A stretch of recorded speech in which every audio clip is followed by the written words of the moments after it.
Comedy time, you guys. Holy shit. Holy shit. Oh, you can applaud. That's cool. Comedy time. Recovery comedy. 22 years, Narcotics Anonymous. What a fucking great life we live. These are the best shows. I travel a lot. These are the best shows. Recovery audiences are the best motherfuckers. You can say anything to you guys. You guys have been through so much shit that now we get to laugh at it.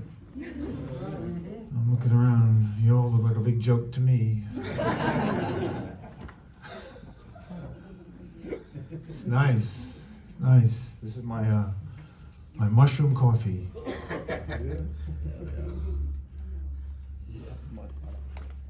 Healthy mushrooms. I did real mushrooms. I didn't miss anything. I did mushrooms. I saw Jesus. I'm Jewish. What the fuck? Oh shit. What a meeting that was. Damn. That was terrifying for me to meet Jesus. He was on the cross. Big time, I got him at the right moment. Up on the cross, nails in his feet and hands and blood everywhere. He was not doing good. It was frightening to see that shit happen. And then he yelled at me. It wasn't a big crowd. I thought there should be like thousands of people. You'd think, what do they call that? What was it? Crucifixion? Yeah, the crucifixion. That's what I'm Jewish. I don't know that shit. It was the crucifixion, and you think maybe no, there were like 30 people, mostly Romans, and me. And he yelled at me. Oh, and the weird thing was, like, I could see myself through his eyes, and I could see him through my eyes at the same time, because mushrooms do that. And then he yelled at me. I remember that distinctly because it scared me. He said, "David, this is what happens when you take mushrooms."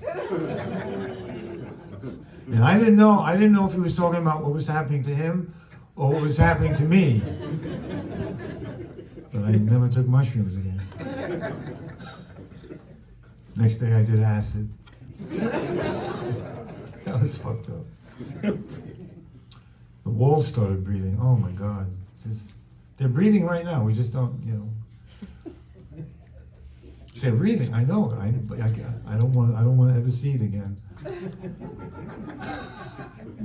It's scary when the walls breathe. It's not an earthquake. It's just holy shit. It's alive. The building is fucking alive. I'm glad I did it. I'm glad I did acid. I'm glad I did it because I got to see realities I never want to see again.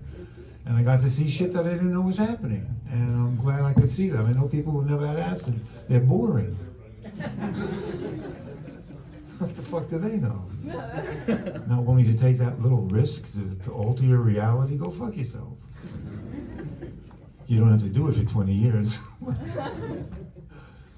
And then I was going to take a pill because I was dealing with depression. I thought I'd take a pill. And I read the side effects for the pill for depression were thoughts of suicide and anal leakage. So, anal leakage. When I see blood. I don't know. Whenever I see anal, I think blood. Because when your anus leaks, I don't know. It's never mind. But I got worried. I was really. So if you don't take the pill, you still want to kill yourself, but no anal leakage. And if you take the pill, you increase your thoughts of suicide and fuck up your asshole.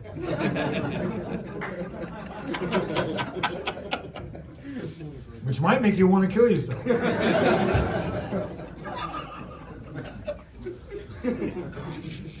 Drugs. I did drugs, a lot of drugs, a lot of cocaine. Opium suppositories, that was a good one. I met an Asian guy, and he gave me these little black pills, and I said, What's this? He said, shove them up your ass. So I did.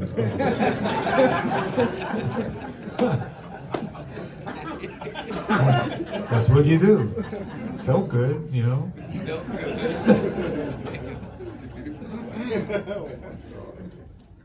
Freebase. Oh man, freebase. That fuck you up. Holy crap. That was so scary. I couldn't do it a lot. I just couldn't. With 150% proof, I remember. And I didn't really care for alcohol. I really love drugs. Alcohol, no. And as we say, alcohol's a drug, but it's not nearly as good as cocaine. Anyhow, I don't do that. For 22 years, no drugs, no alcohol, no. I quit sugar. That's a rough one. Sugar is just as addictive as heroin, which means NutraSweet is methadone. You know, most audiences don't laugh at that. Like, you do it in a regular call. What the fuck are you talking about? They don't get that shit. They don't get a lot of shit. So the most important thing I've learned in my years of experience is I suffered from negative thinking I wasn't good enough. That was what was killing me all the time. And judging people, judging myself, hating you, and like, yeah, I got over it. I got over hating you, I think, before I got over hating me. Because you're a lot nicer than I am, I think. If you don't laugh, I'll fucking hate you. I wanted to stop judging, and my father told me he always told me I was never good enough, so I got that from my dad. And my mother always told me she loved me, but she hated herself. So I learned how to hate myself by watching her and hearing it from my dad. So it runs in my family. It's a family thing, and it's like my blood is B negative.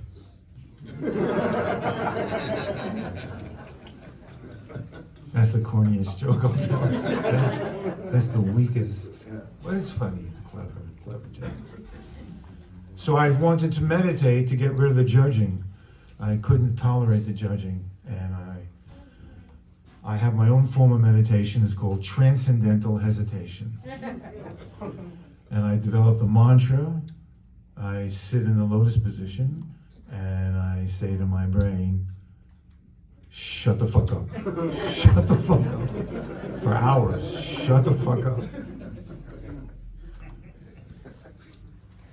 Love is an important thing. Before NA, I didn't know about love. I always had the kind of love that can only be stopped by a restraining order. Anybody get a restraining order on them? Anybody? No? A bunch of 1, 2, 3. Holy shit. You guys are really nice. No restraining, 3 restraining, a big crowd. Did you how many restraining orders did you get?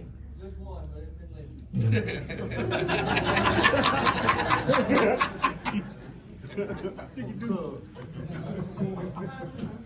I got the restraining order on her.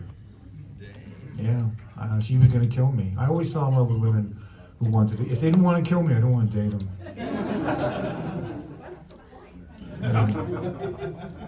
I'm going to go through one bit that might be helpful to some of you people who are single. Please turn off your phones. I didn't think I was going to have to say that, but please turn off your phones. No recording except for, all right. So, sometimes you meet someone on a first date and it's really cool. And then 6 months later you find out some shit you wish you knew on the first date. There wouldn't have been a second date. So I wrote a first date questionnaire so you could find out sooner what you're going to find out later. You can save yourself some time. So I'm going to give it to you. If you're on your first date, you say, you mind if I ask you a couple of questions? And they'll say yes, because they're the center of attention. And the first question is there anybody else you're fucking?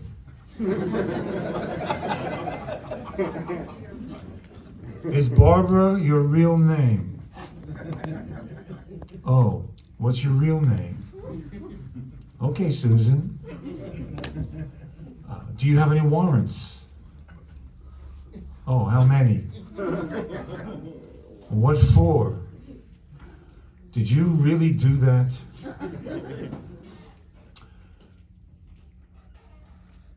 Do you still talk to your last lover?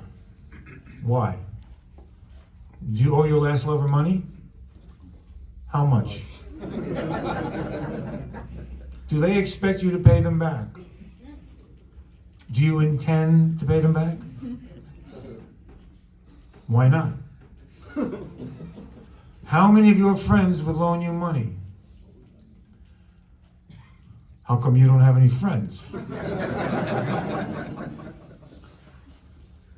How much money do your parents loan you? Why do you need so much fucking money? Do you have a copy of your credit report? Can I see it? Why not? Is your herpes in remission? Do you know who gave you herpes?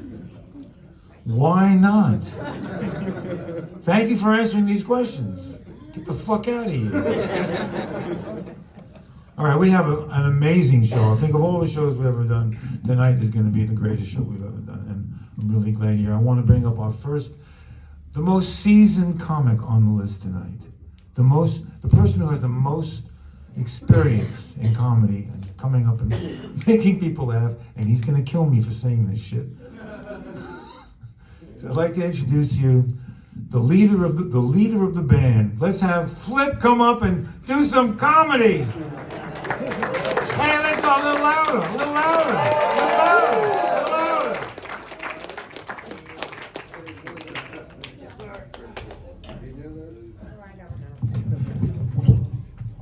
All right, get started. I never got a good start at anything but bad credit. Welcome to Sobar. People have been asking me lately what Sobar stands for. Well, Sobar is the opposite of FUBAR, which FUBAR stands for fucked up beyond all recognition. So I decided Sobar, just for today, is going to stand for son of a bitch, act right.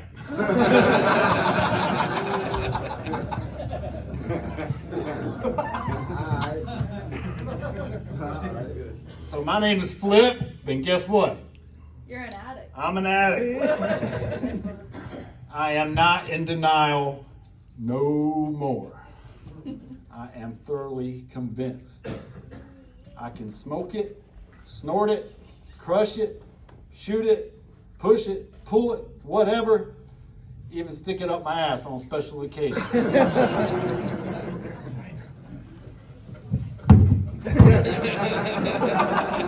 What's up?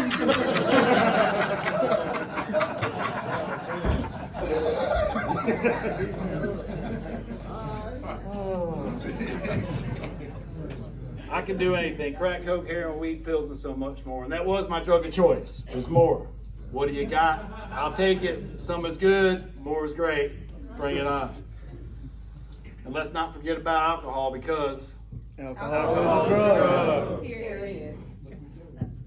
I am an equal opportunity employer of all drugs. I employ them so I can remain unemployed. Or what I like to call self-employed. How are you gonna fire yourself, right? Fuck it, I quit because my boss is an asshole.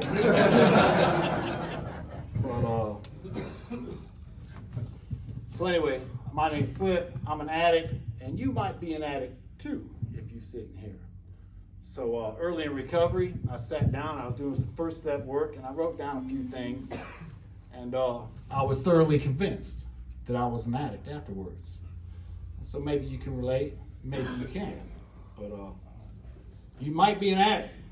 If you ever tried to light a pipe while you're in the shower, you might be an addict. Some people can relate. If you can't, you've thought about it. If you believe that your tent in the woods is a pretty nice place, you just might be an addict. If you've ever called the police on yourself, Guilty, right? Just might be an addict. If the county jail ain't so bad, because at least you got to eat and see some old friends, you might be an addict. If you've been pried out of a car by the police while passed out at a red light, you might be an addict. I know I'm not alone on that one. If in the middle of the night you crawl past your grandma's bed to get to her pocketbook, you might be an addict. And she knew what I was doing. She was wide awake. But I'm a whole lot stronger than she was.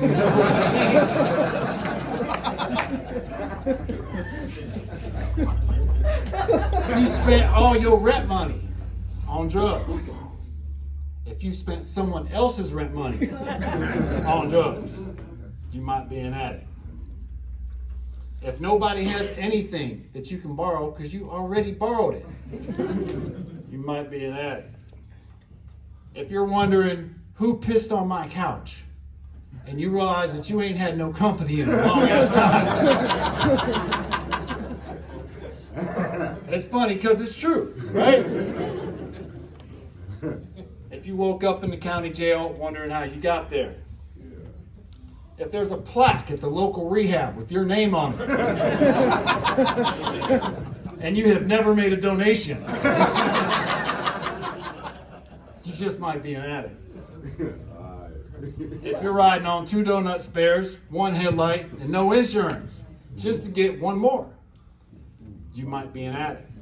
If you've been waiting all fucking night, you might be an addict. If you forgot to eat this week, you might be an addict. If your idea of a good time is the one that you don't remember, you might be an addict. And if the bartender has to wake you up at last call, you might be an addict. You ain't got to go home, but thanks for letting me share.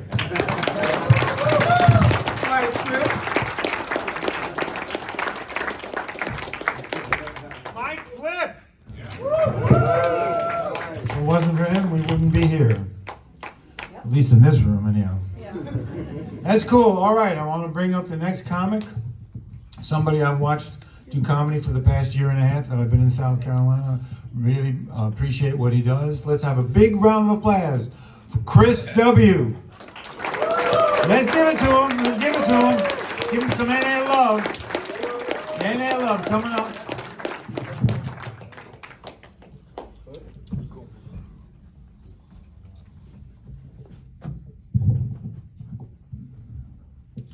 Hello. How's it going, everybody? Man, I love this place. I've been wanting to come back since I left, you know? This place is great. Keep coming back. I'm going to keep trying if y'all have me. Like, you just come in here and eat all the macaroons and shit you want. Don't nobody, like, try to check your blood sugar. It's not like at home. And I was a little late. I'm not going to lie. I started walking here. Like, I left Tuesday. And now I'm chafed and I've got anal leakage too. And David was talking about, hello. Sorry, that set off my pacemaker. No, anyway, David was talking about suppositories. Let me tell you a story about those. Yeah, they go, Chris, you're getting older. You need to get your prostate checked. And I'm like, oh, that's in the butt, isn't it? And they're like, yeah, that's in the butt. I'm like, all right. So we go in there. So when I get there, I don't know what to do. This is an awkward situation for me, right? So I just go in there. I just do what anybody else would do. I drop my pants, and I just bend over, show them the old stink star, you know what I mean? And they go, sir, this is the waiting room. And I was like, oh, shit, my bad. Then I just waddled out of there.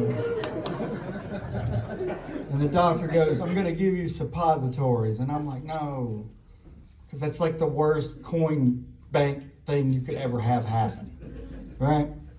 So they give me these suppositories. And it's like, okay, you know, just bleep, and you're good to go. So I go in the bathroom when I get home. And I got to put one of these in my butt, which is very strange. So I just bend over and just bleep. And then I just went, "Argh!" I sneezed and it shot out of my ass and bounced off the wall, and the cat starts going ape shit trying to get it. That is not a joke. Cat's freaking out, like, oh, I'm freaking out. I just gave up on it. I did want to kill myself after that. I guess that's the same thing with suppositories. So, do we have cat people? Anybody? I love cats, yeah. Well, let me ask you a question then. Like, how come when a cat comes up and like rubs on your leg and sits in your lap, it's cute as fuck? But when I do it, I'm creepy? I don't get it. I did a show recently with a buddy of mine, and he's a buddy I met in comedy, so he don't know my whole life story, you know. And I'm disabled. And he knew that. He just didn't know what was wrong with me and picked one. And they literally go, hey, everybody give it up for Chris. He's a paraplegic. And here I come walking like a smart ass, you know. Old lady thinks it's a miracle. Up top, Grandma, bam. It was a fun day, that was. Oh, man. But yeah, does anybody know what cerebral palsy is? Yeah. I like y'all. Y'all don't woo. Somebody always go, woo, yeah. Sit the fuck down, Dad. Quit making it weird. Okay, well, it's like, if you don't know what it is, have you ever, like, took a shower and, like, gotten some warm clothes out of the dryer, like some warm underwear and put them on, or some warm socks, and it's awesome? It is exactly the opposite. It's like putting on those doo-doo drawers and you got the sock with your big toe hanging out of it. It's basically like playing every video game you've ever played on hard mode and the controller's dying. That's pretty much what cerebral palsy is. There was a joke in there. I used my Make-A-Wish to get here. Come on, people. There we go. Thanks a lot. But it's okay. I did not let cerebral palsy beat me. No lie, I was supposed to be in a wheelchair when I was 5. I will be 39. Yeah. So, yeah, that's right. Because you can't let that stuff beat you. You gotta rise above everything. I didn't let cerebral palsy beat me. That coat hanger didn't beat me either. But I still get PTSD on laundry day. This shirt is dirty. Please do not stare at it. Thank you. You'd be surprised at the amount of mustache rides I do not give. I had to walk here. It's a long few days, man, it was. But thank you. Hey, you guys ever seen a titty so nice you're not even mad that God crippled you? Me too.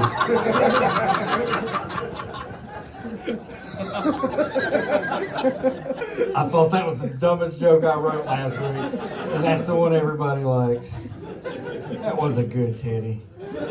Like if Dr. Pepper came out of it, holy shit, that'd be the best titty of all time. Yeah. Well, I don't know. I kind of like Mr. Pibb, but we can't get that down here. It is what it is. Does anybody use dating apps? Successfully? I get swiped on a lot. I just don't know which direction is good. So I used a dating app, and I met this girl, and my friends were like trying to give me dating advice. Taking dating advice from my friends. And they go, bro, don't tell her you're handicapped. I'm like, man, she's gonna figure it out. Like, I can't drive a car when I pull up in my Ford F1 fucking nothing. Or my 2019 Skechers, y'all. That was the advice I got from my friends. When I went on this date, like, I don't know why a lot of girls do this, but they make that cute face, you know, that kind of thing. And they maybe like have the cross-eyed thing going on. It's the cute thing. When I got there, I found out she was legitimately cross-eyed. And I mean bad. Like one eye, dead on, right? The other one, all the way to the left. She looked like a semicolon. I said, son, yes. Right? Yeah. And I didn't know what to say, you know, and I was like, so So, what made you want to go on a date with me? She goes, well, you caught my eye. And I'm like, no shit. Because I've been trying to catch that other motherfucker for like 10 minutes. Oh my God. It's crazy. Y'all, we've been married for 3 years. Don't make fun of my wife. I love my little Tokyo Drift, y'all. I love her.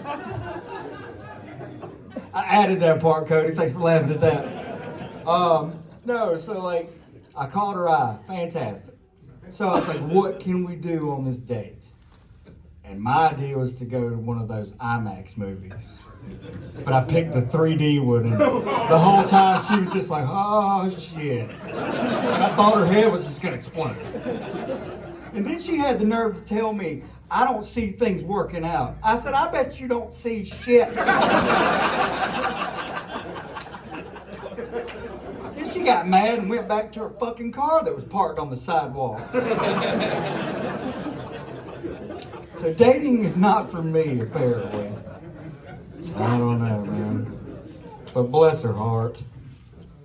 So I started taking Viagra the other day. So now the only thing hard on me isn't just life. It's kind of like this. Well, if you make it smaller, I don't know how to make it smaller. Stop laughing. That's not funny. No, yeah. But well, let's just add an extra one. Anybody send nudes? Tell it, like you said, tell the truth. Really? Cool. Okay. There's one honest person and a shit ton of liars in here. That's perfectly fine. I sent a girl a nude once, and it took 2 text messages. I was so proud of myself. But it, and then I sent a girl one, and I'm like, hey, do the Zoom thing. I have a small penis, is what I'm trying to say. I've just got really big ass thighs, I bet my mom's proud of me, y'all. No, I'm just kidding. Like, I snorted a Viagra once and it corrected my lazy eye. That was awesome. But yeah, me and my girlfriend didn't get along because she wanted to try new things. And I didn't know she meant dicks. I thought she meant restaurants, but she meant dicks. So we didn't work out, right? And the thing about it is, we would get in arguments all the time. Like, for example, me and her went somewhere and just hung out. And we're sitting there minding our own business. And just this lady came up and she goes, hey, sir, how are you? And before I could say, oh, I'm fine, she just goes, you leave him alone. His legs are crippled. He's got cerebral palsy. You know how awkward it was in the Applebee's? Because that was the waitress. I was just going to order cheese sticks, but it just made me sad. We got in another argument because she goes, you don't know what it's like to be me. And I said, I have absolutely no idea. Apparently you just sit on Snapchat all day, but what do I know?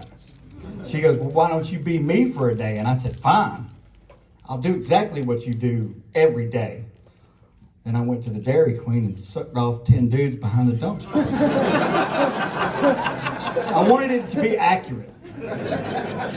I'm really ashamed that I got good at it at number 4. If you believe you will achieve, I guess. Does anybody masturbate in here? I'm just saying. I know, you do the nudes, I get it. They kind of go hand in hand, or hand in whatever, yeah. I don't know how you do it, but, But when I masturbate, I like to use my palsy hand. It roams like a cell phone, And plus, it recreates a feeling that I'm used to. A girl that's not interested.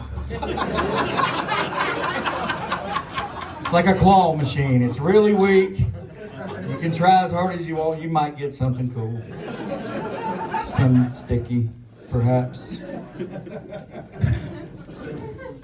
Is anybody old enough to remember those light-up LA Gear shoes? Remember those? What did you do with those when the battery died? Did you just throw the shit away? Still got them? They still light up? Okay, jury's up. But here's the thing about that. You don't buy a handicapped person light up LA gears. Because at night I look like a busted traffic light. Caused a shit ton of accidents, I did. Does anybody like Red Bull? Yeah, that'll get you awake. Like I needed energy, so I drank like 4 of them the other day. And now I see shadow people. But then I realized I don't need to drink Red Bull because I don't do nothing. Like I'll drink a Red Bull and take a nap. You know what I mean? And then forget that I have restless leg syndrome and destroy everything on my coffee table. Well, obviously you can guess, since I'm disabled, I spend a lot of money on hookers. I know. It's not for hooker stuff. I want to play Pokemon Go like everybody else in the world, and I can't drive. Plus, hookers are really good at catching stuff. Why can't they catch Pokemon? I got a Charizard. What do you got? Scabies. Cool. Please don't touch my hand. She's a nice lady. Real nice lady. I've had a lot of weird run-ins with homeless people. Does anybody else, run into weird situations in public like that? Has anybody been to a QT? Today? Yeah, you can't even get to the front door of the QT. We pulled up the QT and the dude's just washing our windshield. It's like, no thank you. I appreciate it. I had one guy come up to me and he goes, "Hey man, can I get $2? And I swear on my life, y'all, I don't carry cash. I barely have cash. And I said, "Sorry man, I can't help you. I don't carry cash." And he goes, "Okay, well fuck you then." And I'm like, "Man, fuck me, fuck you, dude. You have $0 and one shoe on, and it's not even on the right fucking foot." And I was outside of a comedy show. I was waiting on an Uber, and this lady came up to me, just out of her mind. And she come up, she goes, "Hey, I'm gonna give you $20. And I'm like, "Well, I appreciate it, but what for?" She goes, "'Cause you're homeless." And I'm like, "No, ma'am, I'm waiting on an Uber." And then her friend came up and she's like, "Look at him walking weird. He's on some shit." And I'm like, "Yeah, Social Security, bitch. Leave me alone."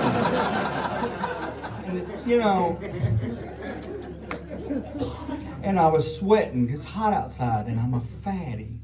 So I wiped my face off because it was hot. She saw my stomach and she goes, "Oh my God, he's got marks on his stomach. He's on stuff." And I'm like, "Yeah, insulin. I've got diabetes. Leave me alone." Yeah, I have a lot of weird run-ins with people like that. What else we got here? Oh, I've had a lot of weird interactions with people being disabled. They will literally just come in and ask you weird questions. I'm standing at Walmart and like this dude goes, "Hey man, are you disabled?" I said, "Yes, sir." Because it used to be way worse. I've had corrective surgery.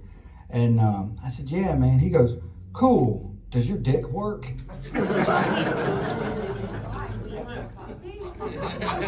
That would have been my second response. My first one was "be giant asshole." So I said, "Okay." I said, "I don't know, sir. How about you take me to your mother's house and I will let you know."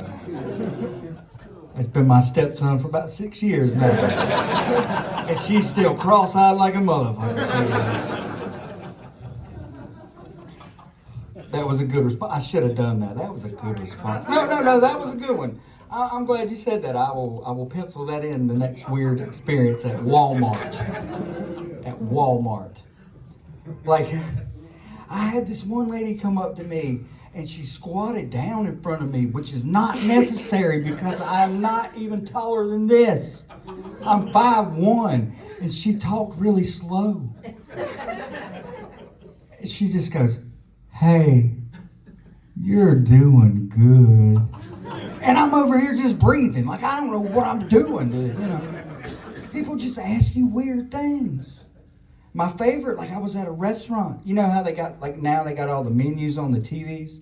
And I'm just trying to pick out like the whatever to get to eat. And this lady goes, "Excuse me, sir, can you read?" And I'm like, "Bitch, you know." But here's the thing. And I told her straight up. I looked her right in the face, or here, because I'm 5'1". But I told her, I said, "Listen here, lady. I was the only kid in my class reading on a 3rd grade level. I left out the part where I was like I was in 11th grade because that was just unnecessary to make my point." Oh boy. Let's see here. Yeah. Oh, and I had this happened recently. Does anybody go to Sam's Club or Costco's? Like, does anybody need like a pallet full of fucking pickles?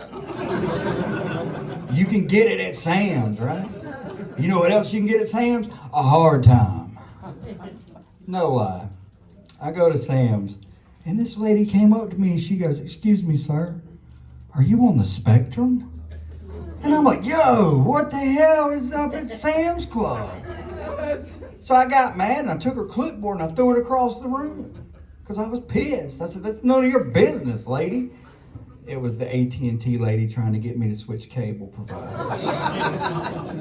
I know, it's terrible.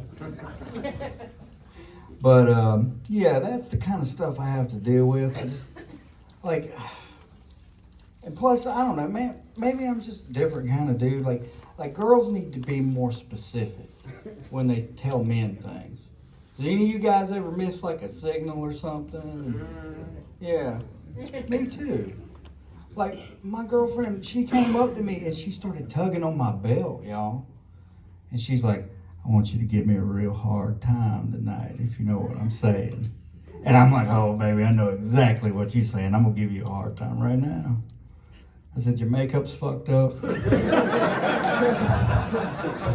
You got one nostril bigger than the other. And your nipples look like light switches." Yeah, I'm pretty surprised that we made it as far as we did. Oh, let's see. Man, it's so nice to be at this place. You guys are a lot of fun. Yeah, y'all are just a fun crowd. One guy got his fucking thing lifted. Yeah, right on, right on. Good luck to the other two that are in here. But, yeah, what else? I thought I had more jokes than this. Shh, it's okay. I'll figure it out. But, anyway. Oh, yeah. Has anybody in here ever slept with a handicapped person?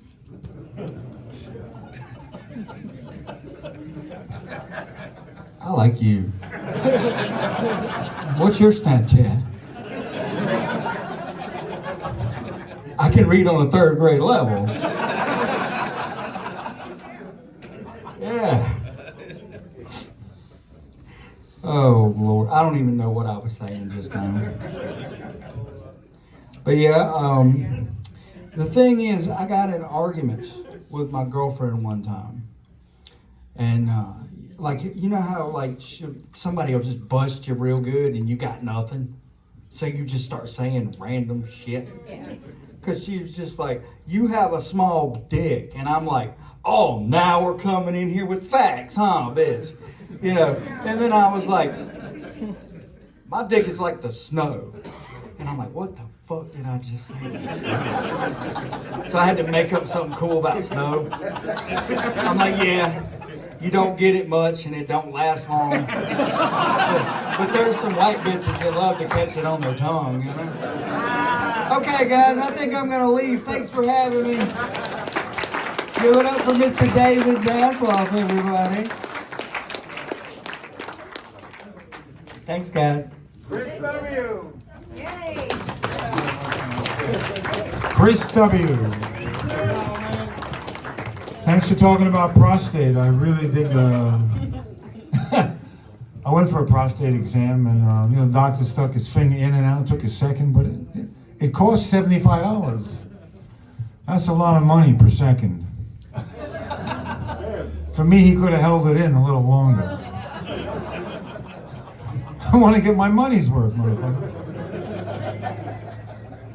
And he used a lot of grease. I got off the table, I'm walking off, I'm feeling that grease. I had an asshole full of Jello.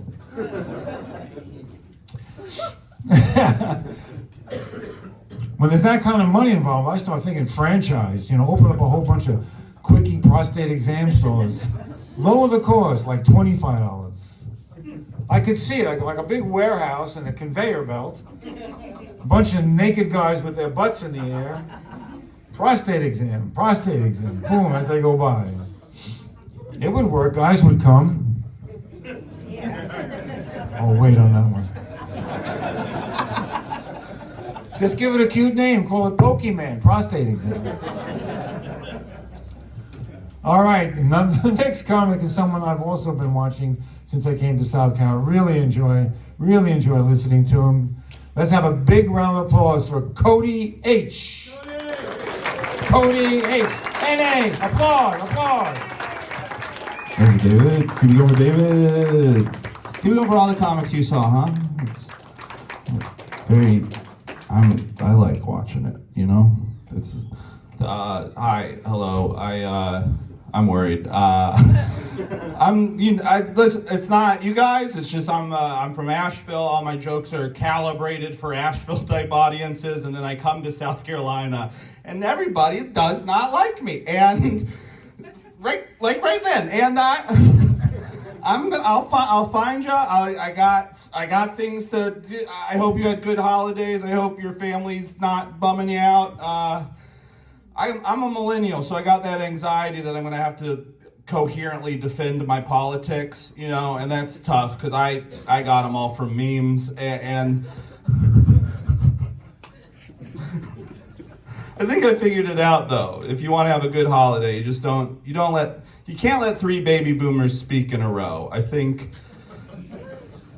2's fine. 3 you sort of get into brain dead horseshit catchphrase territory. You know what I mean? Like 2 is okay. 3 you get sort of stuff like I kneel for the cross and I stand for the flag, and then that's a Manchurian Candidate style trigger for everybody at the table, and dinner's sort of root. You know what maybe I shouldn't open with politics. I'm liberal. I'm a little bit liberal. I got one of these younger millennial brothers though, who's like he spent a decade in his room freebasing Tumblr. That kind of kid. Where he just like a decade later he comes out, he goes, all cops should be trans or whatever they. I'm normal. I'm a normal liberal, right? Tax the church, disarm the police, kill your landlord. Normal sort of beliefs. Yeah. It usually gets, that's sort of the response usually. It's supposed to be a laugh, but we all hate our landlord. But my brother, sometimes I'll look at him and his eyes are just rolled back in his head, and I can tell he's trying to do violence to J.K. Rowling on the astral plane or whatever. The topic this year at Christmas was veganism. Boomer number 1 said that they knew someone who's raising their kids to be vegan, and then boomer number 2 said, well, breastfeeding isn't vegan. And I knew I had to cut him off, but I don't have any opinions about vegans other than they should wait in the car. It's the healthy choice, it's the moral choice. You are ruining a lot of dinners, you know what I mean? It's tough to watch them do that little play with the waiter. Have you seen where they're like, can I get a chicken Caesar salad, but instead of chicken, can I get mushrooms, and instead of Caesar dressing, can I get balsamic, and instead of Parmesan cheese, can I get eraser shavings, and instead of romaine lettuce, can I get a cut up Sprite bottle? And so I don't have anything to say about vegans, but I look at my brother, his skin's turned translucent, there's an alarm going off in the distance, and I go, Caleb, do you have something to say? And he goes, well, some people might consider breastfeeding to be cannibalism. Yes. So we're all gonna behave now, right? Because I will ask him what he means. I don't know. I think you should talk to your parents about politics. I don't know. A lot of my friends won't do it. They don't think they're going to change their mom's mind, which isn't why I do it. I do it to make her cry. She's got bad beliefs. Sometimes she should cry about it. Is that? I don't know. I don't know. I'm sorry. I'm a nice guy. I don't know if maybe I got off on the right foot. I'm a nice guy. I know I'm good. I know I'm a good guy. Here's how I know. You ever go to the grocery store and you walk up to the deli counter and you order your meat? And the girl behind the counter holds up that first slice and she goes, "Is that good?" I've never said no. And it's been not good most times. Most times I've ordered a half a pound of turkey and she's trying to get there in 3 slices. And I go, "That's perfect." I use the word perfect. It's not perfect. I've had salami waved at me that doesn't even wobble. It just swings forwards and backwards like a dog door. And I have to go, "Oh, that's going to taste so good," pulling my teeth out of my skull later. I also have to tell you I'm a nice guy because I am scary. I got a bad shaped skull. It makes walking down the street hard. You know what I mean? Like, it just, my skull looks like 2 cereal boxes duct taped together, and it gives me what I call Ted Cruz face, and I'm not happy about it, but I'll be walking down the street and I'll pass a car with somebody sitting in it and they'll lock their door, which hurts my feelings. But I've come up with a fun game for when that happens. What I like to do is I pull on the handle. Sometimes I scream, just go, "Ah!" It's not illegal. It's not illegal. Door's already locked, lady's already scared. Am I free to go, officer? That's a fake joke, but I am not good at approaching women. You're not supposed to approach women, to be honest. I was at Ingles on Halloween, and I was buying Tootsie Rolls. It's my favorite candy to give to children I don't know. I don't like it, but they should have it. I don't know what this trend is where we're handing out premium candy bars to children, but I'm balancing it out by giving them candy that tastes like plastic. Have you had Tootsie Roll? What flavor is that supposed to be? You want it to be chocolate. The immediate reaction is chocolate because it's chocolate colored, but you know in your heart. You know in your heart your brain is covering up some feelings about what you're eating. I love a flavor your tongue has to squint at. Anyway, I was at Ingles on Halloween and I was buying Tootsie Rolls. I was in the self-checkout line buying a very pretty lady, and I come up with like a joke to say to her. Now, I am from Asheville. I got a lot of feminist friends who would discourage me from talking to women in public, but they weren't there. And so I lean in. It's Halloween, she's buying dog food. I lean in and I go, "Just between you and me, that candy tastes awful." Right? It's not a good stand-up joke, but it's a good joke in person. In person, it's a good joke. It's seasonal. It's flirty. So I say that. That's the joke I go with. And then she goes, "What?" She didn't hear me. And I don't know if you ever had to repeat a joke about eating dog food. But it sort of just sounds like you eat dog food. Not only does it sound like I eat dog food, it sounds like I have a brand preference. Like I've tried a lot. I just want to help you out. I'm the brand ambassador for the human division of Blue Buffalo. And I just want to know, are you getting the crunch factor you want out of that Alpo?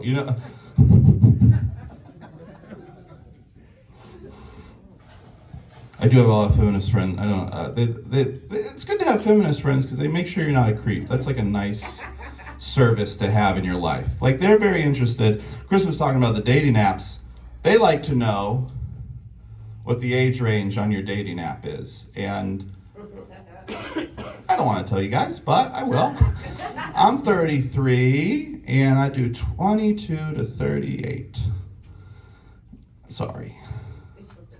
It's not wishful thinking. It's not wishful thinking. I don't like 22-year-olds. My friends get mad at me. They're like, "Oh, you're attracted to 22-year-olds? You like 22?" It's not. No, I don't like 20. I like pictures of 22-year-olds.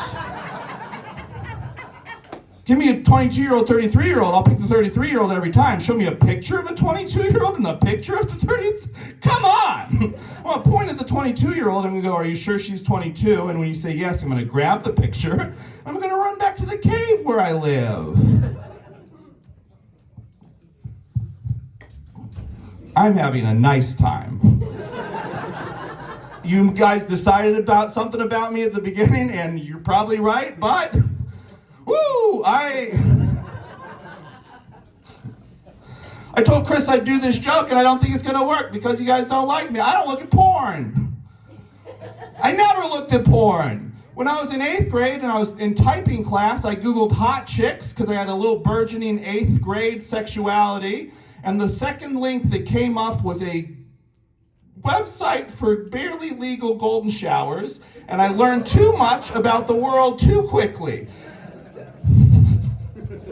And so I just never looked at it. One time, I did go to boarding school. I don't think that's going to make you guys like me better. I went to boarding school, and I got my two of the seniors on my hall locked me in their room, and they made me watch a pornography of two women railing themselves on a double-sided dildo. I'm so ashamed. This room feels so much like church. Do you know what I mean? Not classic church, rock band church. You guys get the vibe. I think that's the feeling I'm getting. I got invited to a lot of churches like this when I was a kid, and now I'm emanating it back to you. Anyway, two women, and I did not like it. I said, can I leave? They said no. I said, okay. And a lot of my gal pals call that assault, and I go, I don't think so. Do you hear how fun I am yelling this? Anyway, I work at a taxidermy shop now. That was just preamble to this story. Stop! This is the worst night of my life. And I work at a taxidermy shop. A lady comes in the other week. She goes, do you have an industrial pair of scissors? There's a groundhog in the parking lot stuck in a peanut butter jar. And this isn't part of the joke, but I do think she should have looked around before she asked that. You know what I mean? It's a taxidermy shop. She deserved to get yelled at. I go, ma'am, please do not remove the animals from their traps. You know?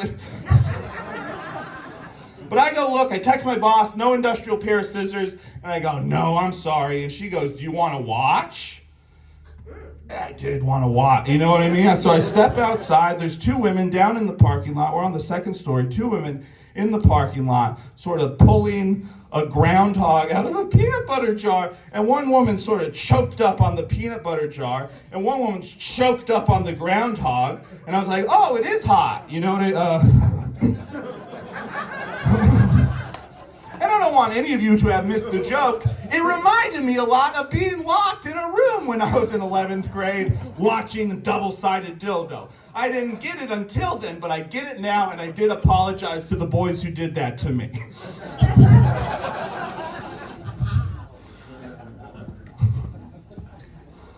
Is that sexy? I don't know if it's... I don't know if anything's sexy, and sometimes I journal a lot, and sometimes I'll log something in as sexy, and I just, like, my big anxiety as someone who journals a lot is I'm going to die young, kill myself, and someone's going to find my journals, and they're going to read it, and they go, oh, he thought that was sexy? Like, that's like a big... Like, I don't want my mother to realize that her son couldn't read the room. Does that...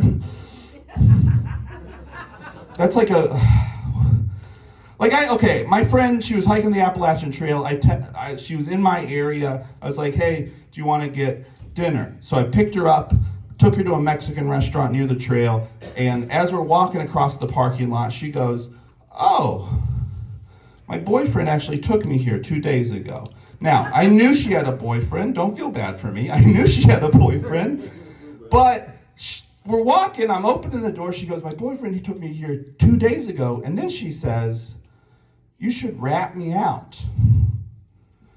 Is that sexy? Because I think it's sexy. I'm going to argue this. If you don't think it's sexy, I think it's sexy. Because here's what happened. I picked her up. Everything up until that moment had sort of a romantic register to it. Does that make sense? Like picking her up, driving her to the restaurant, even walking across the parking lot. It's all very, and she's like, oh, this has boyfriend vibes. I should say something. But then she goes, you should rat me out. And that's sexy. It's not, listen, it's not, I've lost all of you. I had you with the groundhog thing. How did I lose you here? It is sexy. I'm not saying that's like, I didn't think I missed the window to fuck my friend. I feel like I missed the opportunity to give her something visceral to jerk off to in her tent later. Because what she was proposing is some sort of immersive cuck role play for the benefit of just her, me, and our waitress. Where our waitress sits us down, she looks at my date, she goes, welcome back. I clock the weirdness, and I go, what does she mean, welcome back? Have you been here before? Who are you here with? Who are you here with? Was it that guy you own a house with? Or whatever. You thought you didn't like it, and you liked it. I did it. This is a good point to say this. This is just a hobby, so don't feel bad for me. It used to be my passion and my dream even, and then I turned 30 in my hometown, and I was like, oh, it's just a hobby.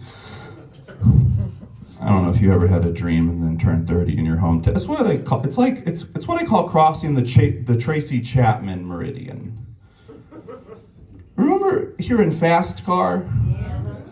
For the first time as a kid, and you're like, I don't think being a grown-up's gonna be that bad. And then you turn 30 in your hometown, and you're like, fuck, how did she know? How did she know I was gonna work in the market as a checkout girl? You like, and I tried to leave my hometown, but like a lot of people who live in their hometown, when I was a kid, my parents buried my baby teeth in our yard, and whenever I leave, I get sick. So, I have a tummy ache right now. And I ask them, I go, can you tell me where you buried those baby teeth, please? And they go, they don't say anything because they're dead. They were dead when I left the house. Maybe things have changed, but I don't think so. Sometimes I'll be out in the yard and there'll be a ghost hovering over a spot. Guys, listen to my jokes. There'll be a ghost and I'll be like, is it buried there? And I'll dig a hole and then there'll be nothing there. And I'll look up the ghost and it's laughing at me. Okay, you try these things, but I understand that sentences, need to make sense sometimes. My dad, no one's dead yet, but you hope it's your mom first. I hope it's my mom first. I don't want to speak for everybody. It's just my big fear of becoming one of those big guys who follows their old mom around. Right, this joke's just gonna be for 3 people. Do you know the big guys who follow their old mom around? They work at the Ingles Hot Bar. They work at the Ingles Hot Bar. You guys have seen him. He's mean to all his coworkers, but he's definitely not the manager. He doesn't make eye contact. He looks at your brow. When he's not there, he's following his old mom around public areas. Not Publix areas. He works at Ingles. Okay, that's fun. And you see him, and you look at her, she's like just a little California raisin of misery, and you look at him, and he's looking at you, and he can read your mind because he can read minds because he's been able to do that ever since he killed his stepdad with this rock.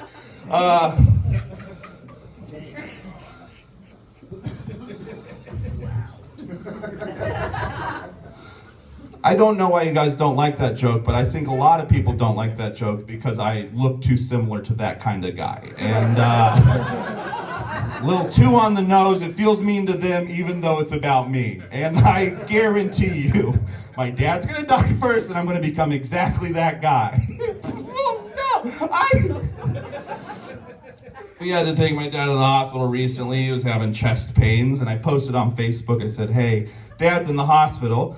Please pray for my dad, which is very embarrassing because I've spent the last 15 years sort of cultivating a hip millennial agnosticism, Definitely one of those assholes who's like, I don't know. Maybe God's just another word for awareness. And then my dad goes to the hospital for a fucking minute. I was like, I was wrong. God's a medicine ghost, and he'll only help you if you say his name a lot. So let's get those prayers in. And I have a lot of childhood church friends. They all said they'd pray for my dad, but I also got a lot of Asheville witch friends. They're not friends. They're ladies I've watched come down off of whippets. Patiently, so I could hump them with a clear conscience. You know what it's like. And the movie Holes is playing in the background. We've all been there. And they don't pray, and they think they're witches, and they let you know, even on my little hospital crisis post, one of my friends goes, I don't pray, but can I light a candle? It's like, no! Either do my fake thing or don't do anything. Because on the off chance God is real, I don't want a little smoke cloud to your goat God fucking up my good Christian prayers. Because if God's real, he's probably very old, bordering on Alzheimer's, if I had to guess. Just based on the last, 5 years or so. Got a real dementia vibe to him. 2016 on. Feels like God left the stove on. Now he's just wandering around the neighborhood. And I'm just saying, as children of God, which we all are, time to start talking about putting him in a home. Here's a new one. It's about prayer. I don't pray if my last prayer didn't get answered. I won't pray again. I don't want to be double texting God. I got a lot of gal pals. They'll post screenshots of guys bothering them with a lot of texts in a row. I don't want God posting my screenshots up in heaven. Angels in the comments making fun of me like, what a simp.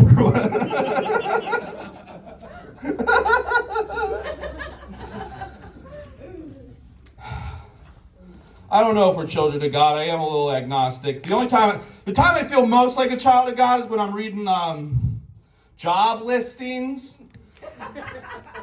That's when like my dignity kicks in. You ever read a job listing? It's like, must be able to work weekends. Must be able to work nights. Like, who are you talking to? God is my dad. No one wants to work anymore. That's what I hear. I don't think that's a whole sentence, right? I think it's half. It's no one wants to work for nothing during a plague, and that's the book of Exodus. That's the book of Exodus. God sends plagues to Egypt because people aren't being fairly compensated for their labor, and we haven't even tried raising the minimum wage. Yeah, I got back into politics. You didn't like it up top, maybe now. I don't know, that's why I voted for the old guy we have now. He's like, we could do $15 an hour. And I go, that sounds so good. And then I voted for him. He's like, okay, we can't do 15, but we can do 12. And I go, 12's better than 7. Let's do 12. And then he goes, what are you, the fucking stupidest guy in the world? I go, I guess so. I'll take 7, thank you, sir. Did the Exodus joke make sense? Do you remember Exodus? Yeah. God sends 10 plagues to Egypt. The first 9 are very fun. The first 9 have a real jackass prank vibe to them. You know what I mean? Hi, I'm Johnny Knoxville. This is River of Blood. And then number 10's a little different tonally. Which is why I don't really like when people say they'll pray for me. To be honest, God doesn't have a soft touch. I don't want to pray. I don't want to like tell you my dad's in the hospital, then you pray for me, and then God burns down the hospital.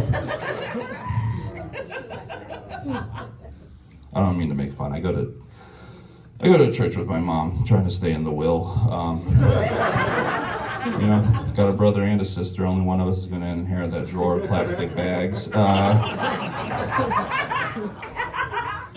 I think there's good lessons in the Bible. I just feel like sometimes to teach you the lessons, the Bible's like, hey, check out this idiot. Like Thomas. You remember Thomas? He's one of Christ's disciples. They call him Doubting Thomas. They call him that because he didn't believe that Jesus had come back from the dead. Probably because he had never known anyone who had done that before. And he got a nickname right away. Imagine! Your friends are like, hey, a guy we watched die came back from the dead. And then you go, I don't think so. And then you get the nickname. Like, that's not... His friends came in. They're like, Thomas, guess who's alive? And Thomas is like, well, I can tell by your tone. I'm not going to like the answer, so I'm going to guess who's not alive. And they go, and Thomas goes, Jesus? And they go, you couldn't be more wrong, you dumb idiot. And... They go, it is Jesus, and Thomas goes, okay, we watched him bleed to death 72 hours ago, so are you sure you just didn't see a guy with long hair? And they're all like, no! Doubting Thomas, doubting Thomas. And then Jesus, ever the drama queen, kicks the door in, and he goes, I heard someone didn't believe in me. Thomas, feel my holes. It's in the Bible. Jesus is so petty, he turns his body into a little haunted house just to prove a point. He goes, swish your fingers around in there. What does that feel like? And Thomas goes, spaghetti? Oh man, the people who liked me really liked me. And the people who didn't, I like them. Bye.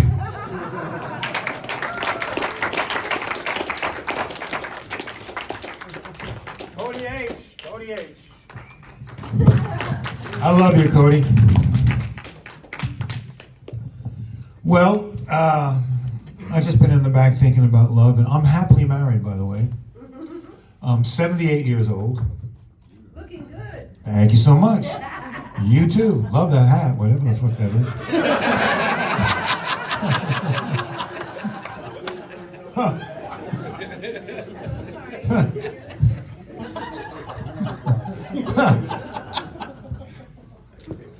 funny if everybody in the room wore a hat like that. That would be, it's like an insane asylum.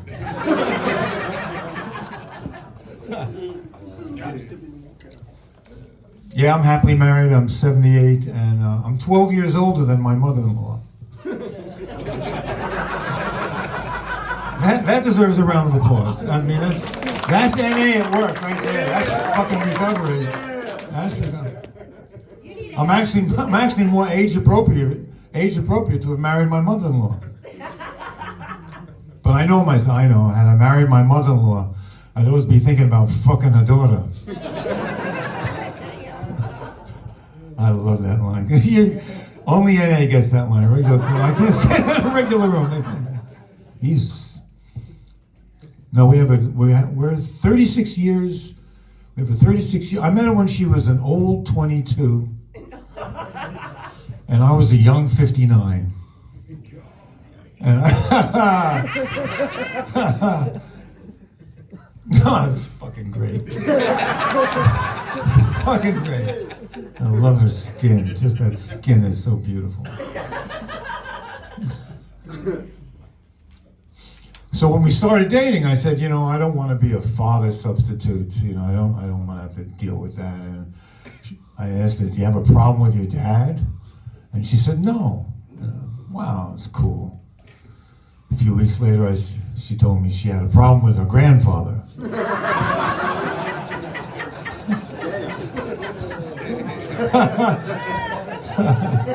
Well, I'm still living with it. She's in Los Angeles tonight. She's Cuban, which is Spanish for jealous. Cubans don't get divorced; they kill you. She's a piano player. She's playing a big gig in Los Angeles, and she took my daughter. We have a 9-year-old Cuban Jew, which means she has great rhythm and knows how to save a dollar. So they're both in LA, and I took them to the airport, and I'm happy when they're gone. I'm really happy. It's good for them to get the fuck out of the house. They gang up on me. These two women in the house pick on me all the time. Now they're away, and we have 3 cats. They're outdoor cats. They just come inside to shit.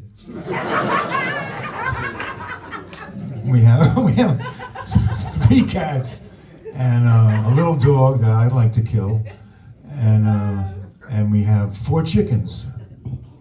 I'm a Jew with chickens in the fucking house. Just to get eggs. I learned though. I love the chickens. They're very smart and they're always talking. I can't wait to eat them. Anyhow, being young, she made a mistake though. She read my journal. She got jealous of some sex I had before she was born.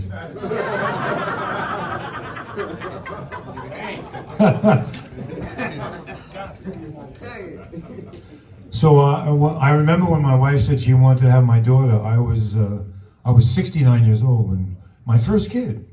69. Don't have. Everything else was aborted.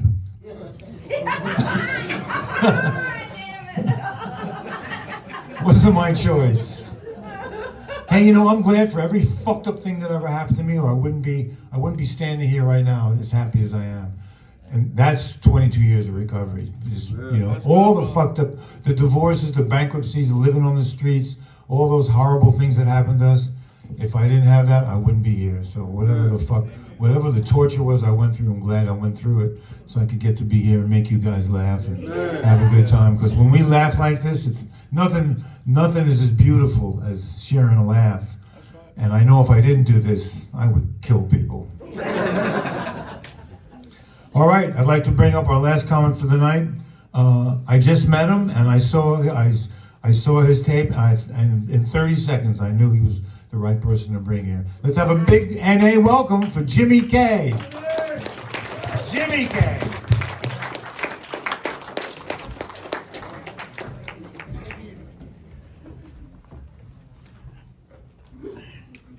My name's Jimmy K, and I'm an addict. Not that Jimmy K, I'm the other one, all right? Don't get that confused, all right? Man, this is a good-looking crowd here. I guarantee you the damn crime rate in Anderson County dropped 25% with this crowd here tonight, didn't it?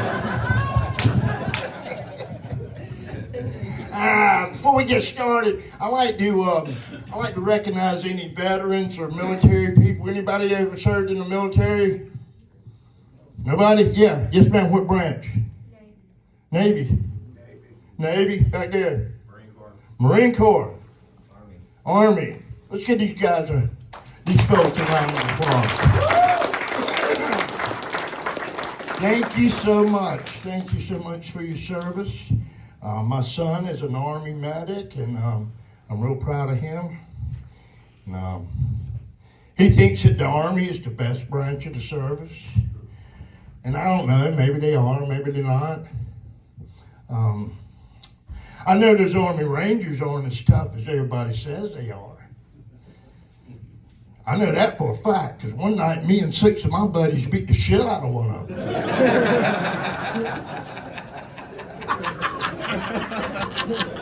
Yes, sir.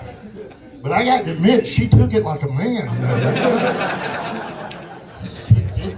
She was tough as hell, man. So I'm from Myrtle Beach. Anybody ever heard that shithole? Anybody ever been to that shithole? All right, great. Of course you have. The Redneck Riviera.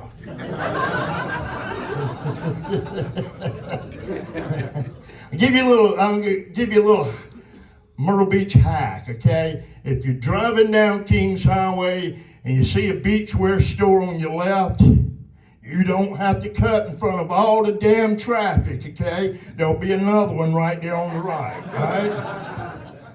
I mean, that's all we need there is another place to sell T-shirts and seashells, you know? Beach towels and shit. I'm glad to be here. I used to live over in Seneca over here and worked at the hospital there for a number of years. Woo!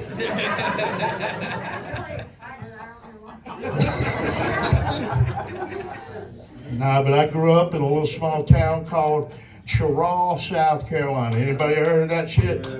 Yeah? Yeah? Yeah, that's where I grew up at, man.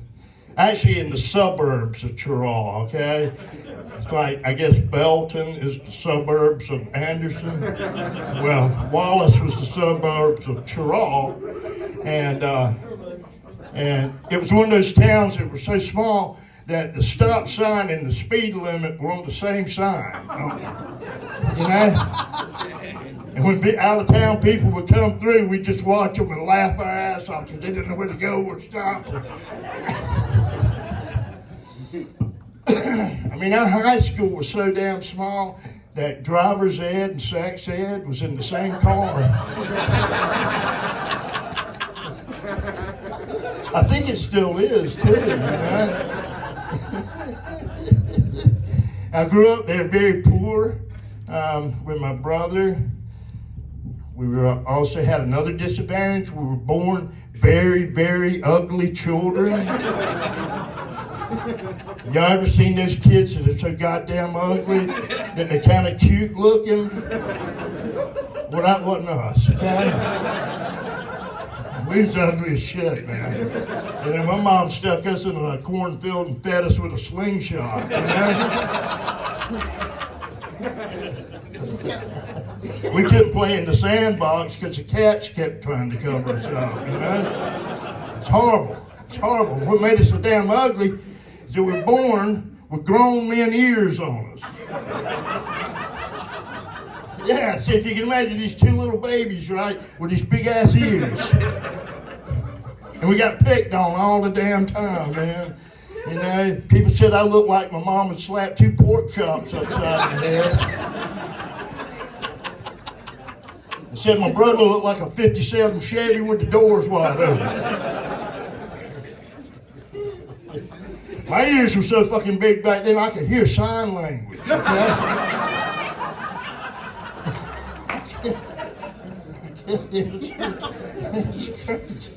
It was awful, man. We were poor kids too, man. We didn't have much money and shit, you know. We didn't have but 1 pair of pants, and we had to share them. Everybody thought we were Siamese twins for years, man. It's crazy. When we so damn poor, my mom used to take us to KFC to lick other people's fingers. And I remember one Sunday after church, right? We go there and we walk into the front door there, and there's a little baby in a high chair, right? And he's got mashed potatoes and gravy and damn biscuit and coleslaw and chicken all over his face. And I was like, hell yeah, we have hit the buffet today.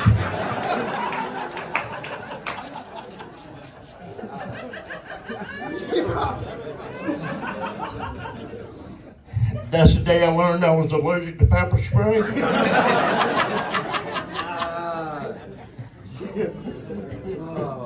And we had hunting dogs, right? They ate better than we did. I'm not shitting you. Outside their pen was this trash can full of dry dog food, right? And we go out there and get a handful of that dry dog food and run off and play. Anybody ever ate dry dog food in here? Oh yeah. You have? Thank you for admitting that, all right? There ain't no damn way a whole room full of drug addicts ain't no goddamn dog food, all right? At some fucking point, man. Let's get real about this shit, all right? It don't taste bad, does it? It's not bad at all, actually. My mother told me I had to stop eating it, so it was going to have an effect on me. And I guess maybe she was right. I mean, there was one day I was laying out in the driveway licking my nuts when the mailman almost ran over me and shit.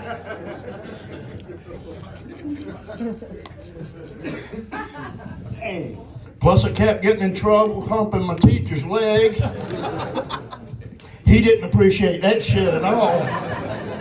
Not a bit, man. He was pissed off about that. And we didn't have toys like kids today have, you know? Man, back in my day, playing with your Wii had a whole damn different meaning to it, you know?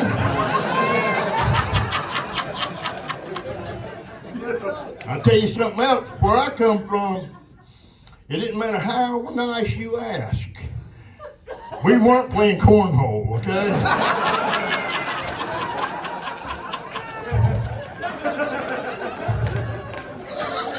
That's some of that new shit there, okay? Back then, cornhole had a whole damn different meaning to it.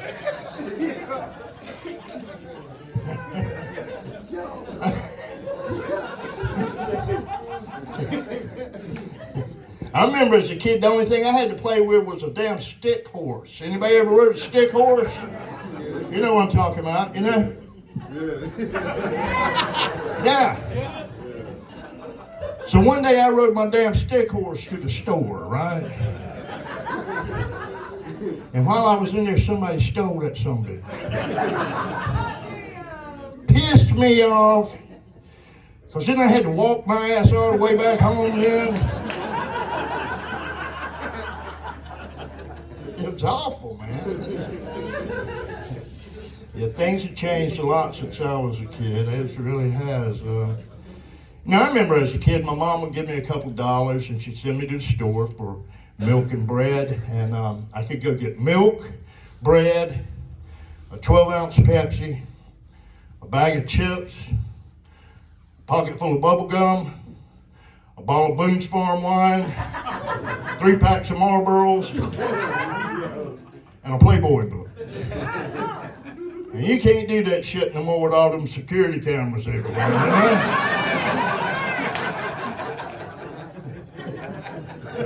You'll catch charges on that shit, man. I think I should let y'all know something right now. I have ADD very bad. All right, so while I'm up here, we just might go off somewhere else. All right, so I'll try to make my way back. Sometimes it works, sometimes it don't. How about anybody in here married? 1, 2 people? How long have you been married, sir? Almost 3 years. 3 years. How about y'all back there? 11. Married, 11. 11, okay. Anybody else? No? What? Yep. How long have you been married? 34 years. 34 years. God damn.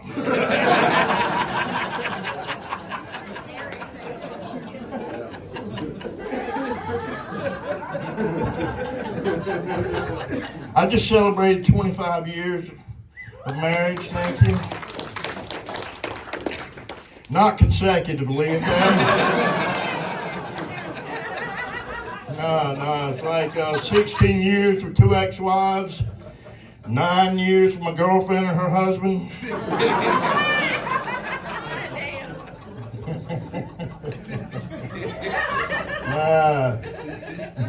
He wasn't real happy about that, man. Yeah, but his boyfriend didn't seem to mind. But I think he's an only child, you know. He's not used to sharing, you know. So I'm back on the dating game now. I just recently celebrated the 30th anniversary of my 30th birthday. At 30 years old, I decided I wasn't going to get any fucking older than 30. I was just glad I made it to 30, you know. Some of y'all might can relate to that shit, you know. So it's hard now, man. Dating's just way different than it used to be when I was a young man. You know, back in the day, y'all might remember it, but women back then didn't have penises.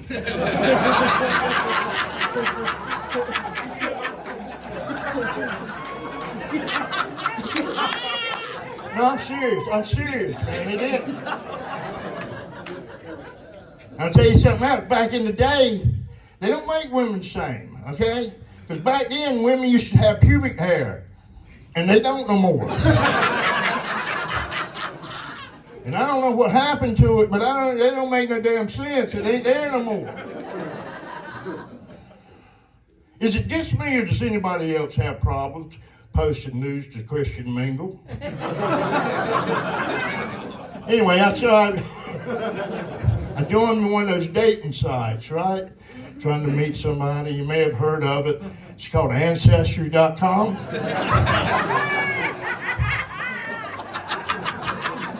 I met this beautiful woman on there, man. Oh, shit, yeah. She had them kind of tits that I like on a woman, you know. 2 of them.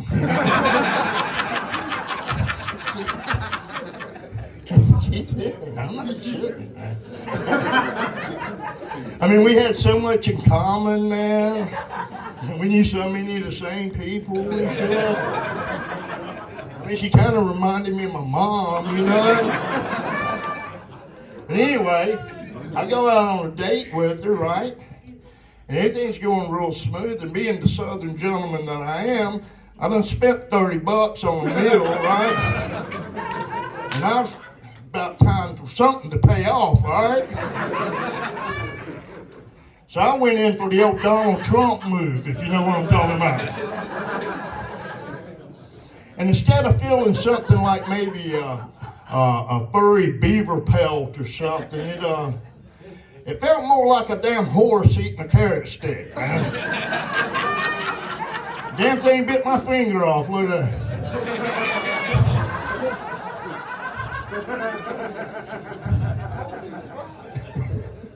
I mean, I got like that close to it, and it was like, and you just bit that fucker right off, man. Right off at the damn knuckle right there. I should have known something when she called it a snapper, you know?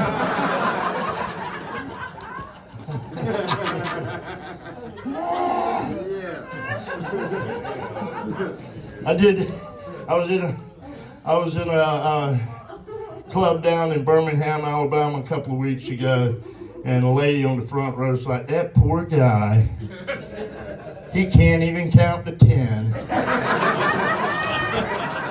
I was like, yes, hell I can. Watch this shit, so I unzip my pants, right? She said, yeah, I guess he can. Look, there's 7 fingers and 3 thumbs. I'm like, screw you, lady. She said, not with that damn little thing you want. No, actually, I lost my finger to, I'm a cancer survivor, also. And, yeah, thank you. Thank you. Anybody Anybody got children or the fucking assholes? All right, I got 4 kids, 2 daughters. They're my heart. Got 2 sons that are fucking assholes. All right. Anyway, when I found out I had cancer, they said they wanted to do a surgery, and they were going to cut my arm off up to here. Right? Yeah. And I was fucked up because they had me all fucked up in the head and everything.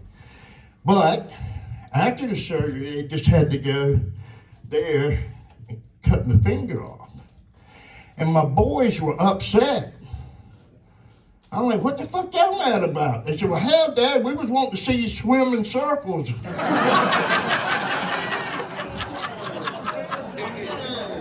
You know, since we live at the beach and all, you know. And y'all assholes, you know that?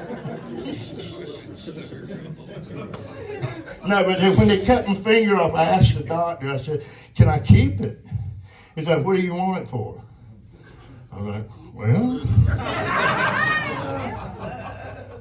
I want to chrome it and make a hood ornament out of it. He said, for what? I said, obviously you've never driven in Myrtle Beach before, have you? They won't let you keep that shit like that, man. Fucked up. So yeah, I've been back on the dating game a little while now. And there for a long time, you know, after I got clean and stuff, anybody ever been in the same relationship with different damn people? Over and over and over and over again? Yeah, well, I did too, many times. So I decided that after the last one that I was going to take a break and I was going to give myself a year before I started dating again. And in that year, my life was so fucking stress-free, I gave myself 2 years. And that turned into 3. Next thing I know, it's 6 years later, you know, and I'm like, oh shit, I hadn't been laid in 6 fucking years. So I met this lady, and she seemed pretty interested, and we did that texting and stuff like people do now and stuff. And then she said something, I don't know exactly what she meant. She said, you want to come over and Netflix and chill? I don't know what it means. I didn't, you know. I'm an old guy, you know, I don't know what that shit means. So I said, sure, so we go over there at their house and we're watching Netflix and stuff. And then she's getting all frisky and shit, right? I'm like, damn, maybe she's wanting to do something else. I wondered if I still know how, you know? It's been a long time. And then I was thinking to myself, well, hell, it's kind of like riding a bike. You know, just remember how it is to ride a bike. And then I got to thinking, well, hell, the last time I did that, I fell off, skipped my knees and elbows and knocked a tooth out. I don't want to do that here tonight, you know? So anyway, we go at it there for a little bit. And it's going, and I caught right back on to it. I really did. I thought I was doing pretty fucking good too, man. And I was really kind of enjoying it. And then I felt something tickle my testicle one time. I was like, a few minutes later it happened again. I was like, oh. I'm like, damn girl. You go with your little freaky self, you know? And then she reaches up with both hands and she pulls me in and starts kissing me. And then I felt it again.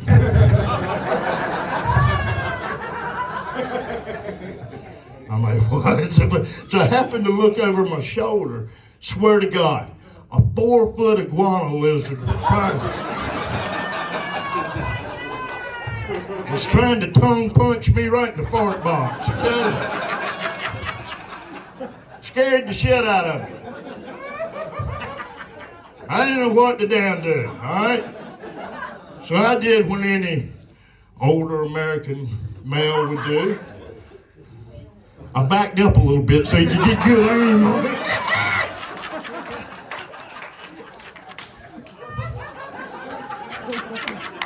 Don't judge me. Hell, where I come from, there was no need for a young boy to reach the age of 15 and still be a virgin.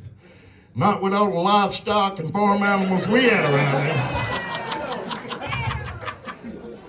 I used to get to my cousin's house and we get back in the barn and we passed by a pen and the goats would say, "Daddy, Daddy."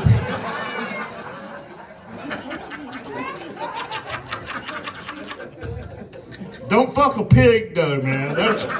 They'll squeal on you.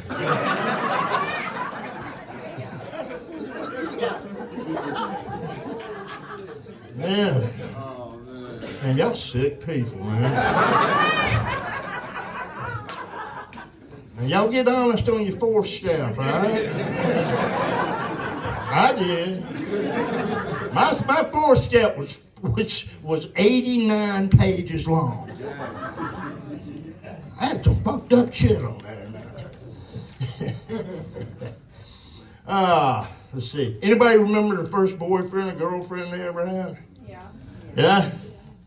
Yeah, I remember mine too, man. She called me up recently. Hadn't talked to her in, I don't know, like 35 years or so. And she said, "Jimmy, I got a secret I want to tell you." I'm like, "No, hell you don't either." She said, "No, it's nothing like that. I just want you to know that you gave me my first orgasm." I'm like, "Hell yeah. Go Jimmy. Damn right." So I said, "Well, I got a secret I want to tell you." And you could hear the anticipation in her voice. She'd say, "What is it? What is it? Yeah, what is it? What is it?" I said, "Well, I just want you to know that I gave me my first orgasm too." Because that's the way I roll, motherfucker.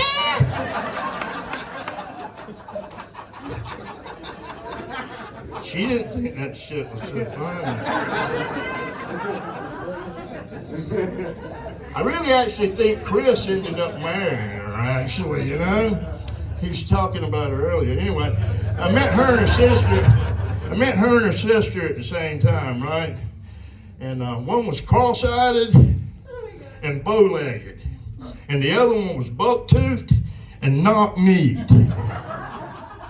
And one day I smoked a joint, right? And I looked at them standing side by side. And it dawned on me. They spelled the word ox.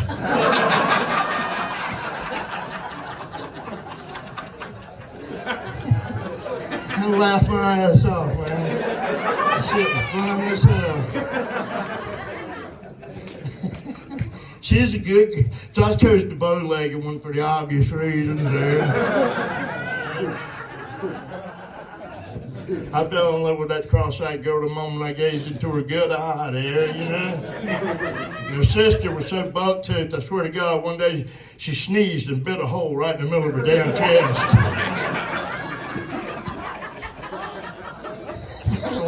I laughed my ass off of that shit, man. But that girl, she was a good girl. She was athletic. She played softball. She was the pitcher of her team. She wasn't very accurate, but she kept the crowd alert, though, you know. Plus, they voted her MVP because she could watch first and third at the same damn time.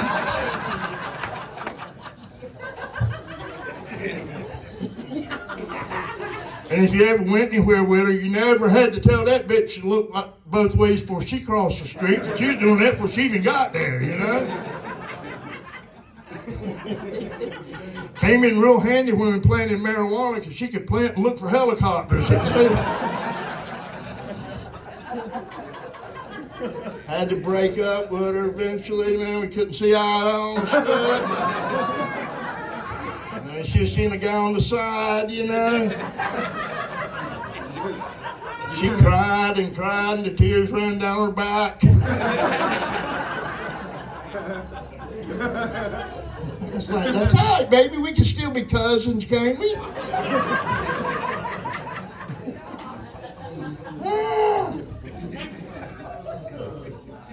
Yeah, my clean date is November the 1st, 2008. Thank you. That's after a 7-year relapse and 7 years of clean time prior to that. It is what it is, you know. Sometimes we get sick, and then we treat this as a disease, and then when somebody gets sick, we want to talk shit about them. You know? And it's only disease that we talk shit about people once they get sick, you know? So I was fortunate enough to come back. Again, like my man shared earlier, my drug of choice was more of anything. If bird shit would get you high, I'd scrape windshields, you know?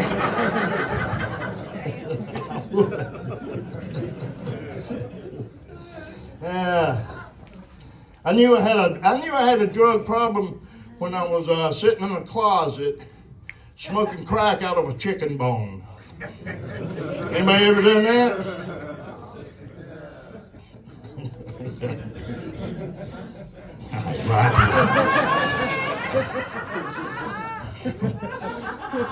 I keep telling my sponsor I am unique. You don't believe it. Yeah, I did a lot of shit, man, that would have sent me to prison. And I'm not proud of that, but I heard in prison they like to do the old hokey pokey. So I turned myself around.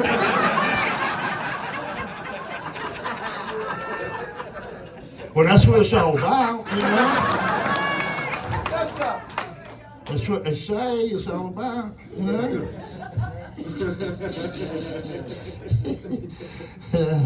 Alcohol was a big problem too, man. Alcohol is a drug.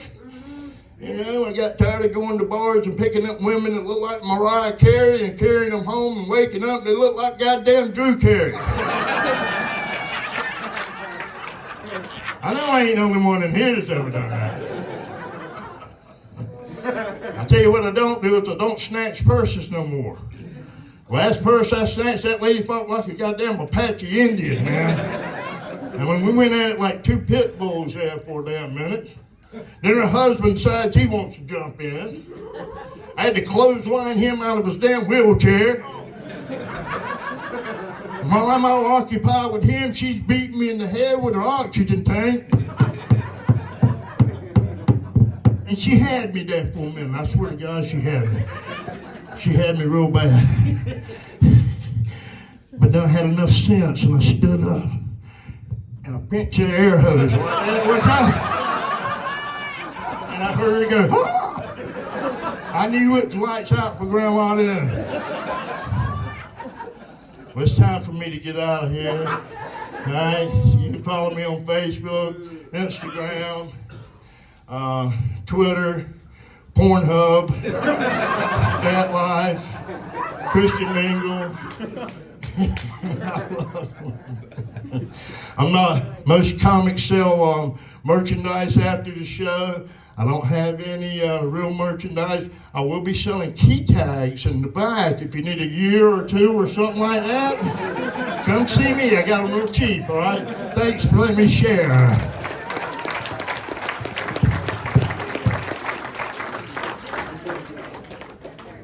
Jimmy K. All right, but I think right now we're in line for a raffle. Everybody get your raffle things out. 50-50.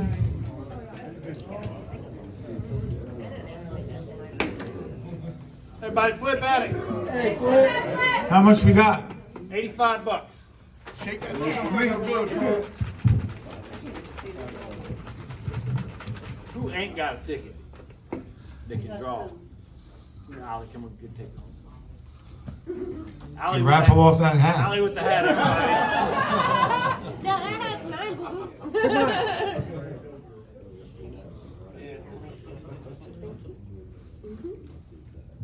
6, 5, 2, 1, 6, 5, 4, 652-1654. All right.